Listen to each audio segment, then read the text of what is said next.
Hi hello friends, எல்லாம் நல்லா இருக்கீங்களா? இன்றைக்கி நான் கடலை மாவில் ஒரு தோசை மாதிரி ஒரு அடை மாதிரி செஞ்சுருக்கேன். அது எப்படி நீங்கள் கமெண்ட்ஸில் சொல்லுங்கள். தேவையான அளவு நம்ம கடலை மாவு எடுத்துக்கோங்க. 1.5 ஸ்பூனு 2 ஸ்பூன் உங்களுக்கு எவ்வளோ பிடிச்சிருக்கோ அந்த அளவு கடலை மாவை தண்ணியில் கரைச்சி வச்சுக்கோங்க. கரைச்சி சால்ட் இந்த அளவு ஆட் பண்ணிக்கோங்க. கொஞ்சமாக ஆட் பண்ணிட்டு வெங்காயம் இந்த அளவு சேர்த்துக்கோங்க. கடலை மாவில் போட்டுக்கோங்க. பச்சை மிளகாயும் கொஞ்சம் உங்களுக்கு தேவையான அளவு ஆட் பண்ணிக்கோங்க. அப்புறம் கருவேப்பிலை இதில் ஆட் பண்ணிக்கோங்க. பச்சை கொத்தமல்லி கருவேப்பிலை ஆட் பண்ணிக்கோங்க. ஆட் பண்ணிவிட்டு இதில் வந்து மிளகாத்தூள் மல்லித்தூள் மஞ்சள்லாம் சேர்க்கணும். சேர்த்துக்கலாம். இந்த அளவு மிளகாத்தூள் ஆட் பண்ணிக்கோங்க. இந்த அளவு கொத்தமல்லி தூள் கொஞ்சமாக ஆட் பண்ணிக்கோங்க. அப்புறம் மஞ்சள் சேர்த்துக்கலாம். கொஞ்சமாக சேர்த்துக்கோங்க.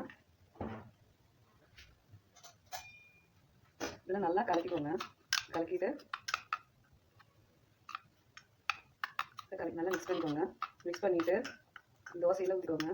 ஒரு தோசைன்னு வச்சுக்கலாம். இதுக்கு பேர் அடைன்னு கூட வச்சுக்கலாம். அது கடலை மாவு அடை அல்லது தோசை கூட வச்சுக்கலாம். சூப்பராக இருக்கும். நீங்கள் ட்ரை பண்ணி பாருங்கள். நாங்களும் சின்ன வயசில் ஸ்கூல் படிக்கும் போதெல்லாம் நாங்கள் இந்த மாதிரி ட்ரை பண்ணி சமைச்சு பார்ப்போம். கடலை மாவு அடை தோசை சூப்பராக இருக்கும்.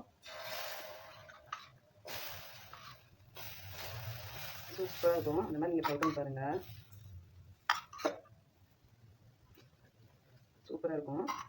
வெங்காயம் வந்து நீங்கள் குடி குடியாக கூட கட் பண்ணிக்கலாம். உங்களுக்கு எந்த ஷேப்பில் பிடிக்குமோ சின்ன வெங்காயம் அல்லது பெரிய வெங்காயம் கூட கட் பண்ணி பயன்படுத்திக்கோங்க. சமையலுக்கு சூப்பராக இருக்கும்.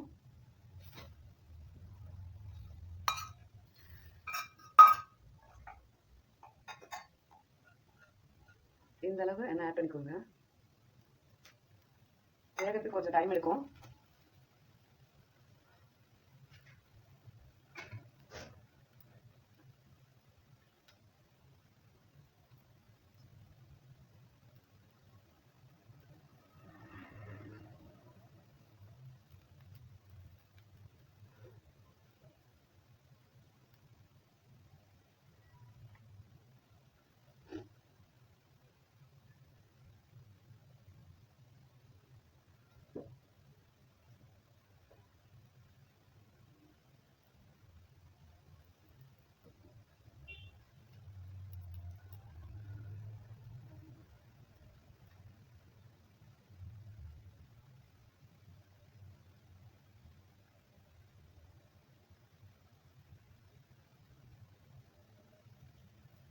இப்போ ஓரளவுக்கு நல்லா வேகுது.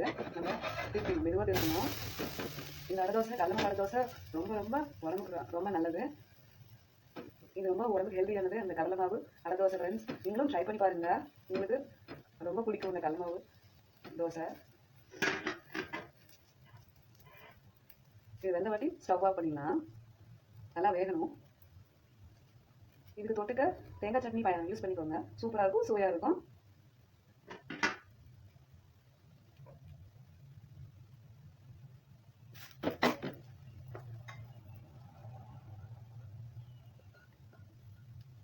கொஞ்சம் ஆயில் மறுபடியும் வேணும்னா அடை தோசைக்கு சேர்த்துக்கலாம்.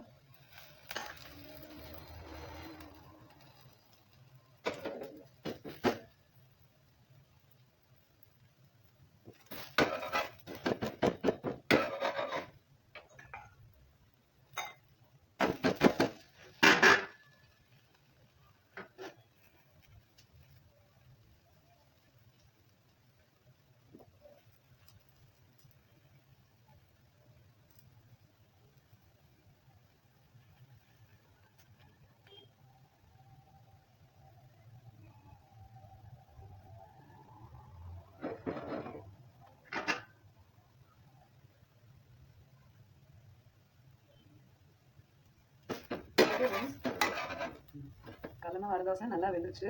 ஓகே ஃப்ரெண்ட்ஸ், நான் ஸ்டவ் ஆஃப் பண்ணிடுறேன். என்னோட வீடியோ உங்களுக்கு பிடிச்சிருந்தா லைக் பண்ணுங்கள். யாருக்கா ஸ்ரீ சேனலுக்கு சப்ஸ்கிரைப் பண்ணுங்கள். Okay friends.